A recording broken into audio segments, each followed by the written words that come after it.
พ่อแม่พี่น้องป้องปรายเบิดซุคนเนาะ FC ทางช่องบ่ภูมิ Channel เนาะมื้อนี้บ่ภูมิก็สิมาตามแนวทางให้พี่น้องเนาะสำหรับหวยฮานอยเนาะมาเบิ่งนำกันเนาะน้อยพิเศษเนาะพี่น้องเนาะให้เด่น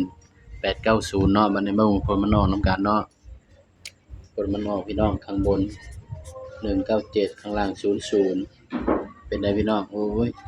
ขึ้นบ่ฮอด97เนาะพี่น้องเนาะมีแต่96 0มา9ก็มาเนาะสำหรับตัวเด่นก็ถือว่าปังเนาะพี่น้องเนาะตัวเด่นก็ถือว่าปังเนาะพี่น้องนะเข้าแต่ตัวเด่นเนาะสำหรับหน่วยพิเศษเนาะไปเบิ่งหน่วยปกติบัดนี้พี่น้องหน่วยปกติเด่น2กับ6บัดนี้เบิ่งผลมันออกนำกันสำหรับหน่วยปกติผลมันออกเนาะข้างบนออก794ข้างล่างออก10สำหรับหน่วยปกติก็ถือว่าหลุดเนาะพี่น้องบ่เข้าเนาะไปเบิ่งหน่วย V บัดนี้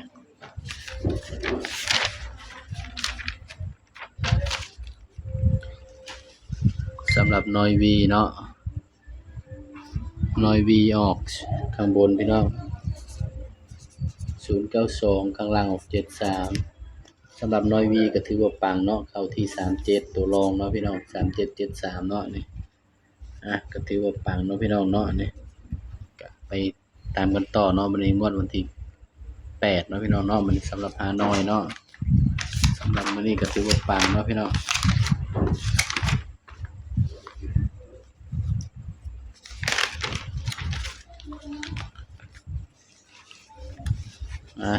เห็นบ่ภูมิแยกน้อยให้เห็นบ่พี่น้องเข้าแต่ตัวเด่นเนาะพี่น้องเนาะงวดวันที่8เด้อพี่น้องเด้อบัดนี้8พฤษภาคม68เนาะสำหรับแนวทางหวยฮานอยเนาะพี่น้อง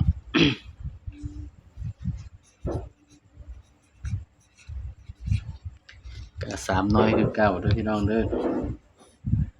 สำหรับตัวเด่นเบอร์อื่นเนาะพี่น้อง3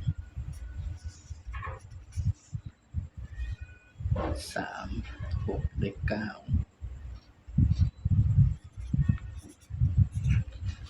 สำหรับเด่นก็ยังได้เด่นตัวเก่าเด้อพี่น้องเด้อ3น้อยเนาะอันนี้ก็เด่นตัวเก่าพี่น้อง890คือเก่าเนาะสำหรับแนวทางฮานอยเนาะนี่พี่น้องเนาะนี่ก็ยังได้เด่นตัวเก่าเด้อพี่น้องเด้อย้ำว่าตัวเลขก็เป็นเพียงแนวทางเนาะพี่น้องเนาะมีเข้าแล้วก็มีหลุดเนาะก็มันได้เด่นตัวเก่าเนาะพี่น้อง เพราะว่ายันเก่ามาหลายมื้อยันเก่ามาอีกเนาะ81 82 83 91 92 93